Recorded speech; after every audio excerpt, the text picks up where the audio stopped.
Deep in the heart of a quiet green forest lived a large brown bear named Bramble.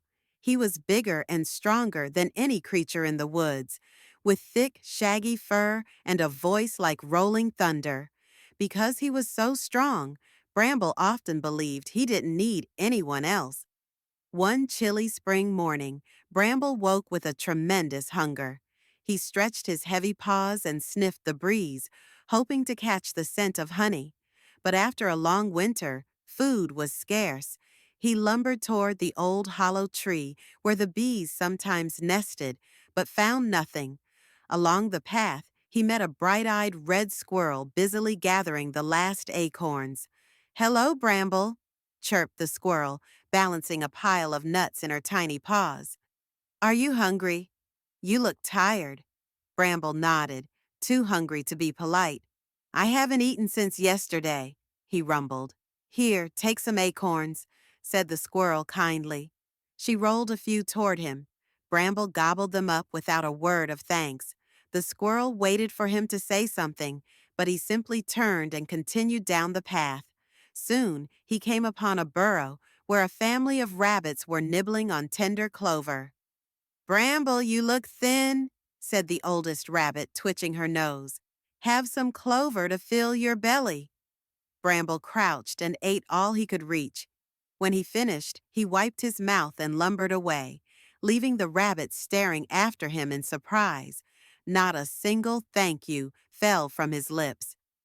Day after day, Bramble accepted help from the creatures of the forest. A hedgehog shared mushrooms. A woodpecker tapped out grubs from a rotten log. Even the shy deer offered berries. But Bramble never paused to say he was grateful. He simply took what he needed and walked away. "He's so rude," sighed the hedgehog. "He only thinks of himself," said the deer. "He doesn't appreciate us," muttered the squirrel. As the weeks passed, Bramble grew strong and well-fed. He believed he was clever for getting what he wanted so easily. But the other animals felt hurt by his lack of gratitude. They began to keep their distance when they saw his big brown shape in the trees. One afternoon, dark clouds gathered overhead, and the first drops of rain splattered the leaves. Bramble was far from his den, and he did not like storms. He hurried to cross the old wooden bridge over the stream, but halfway across, the bridge gave a loud crack. With a roar of fear, Bramble clung to the splintered boards as the bridge broke beneath his paws. He dangled over the rushing water, too heavy to pull himself up. Rain poured down, soaking his thick fur. "Help!" he bellowed. "Somebody help me!" His cry echoed through the trees. The red squirrel peeked from her hollow, but remembered how Bramble had never thanked her for the acorns. The rabbits huddled together in their burrow, whispering that Bramble had eaten their clover without a word. The deer, the hedgehog, and the woodpecker all heard his desperate call, but each turned sadly away. "He never showed any kindness," the deer murmured. "Why should we help him now?" Minutes felt like hours as the rain pounded down. Bramble's muscles burned with exhaustion. For the first time, he felt truly alone. Finally, a small voice called from the bank. It was the red squirrel, her eyes worried.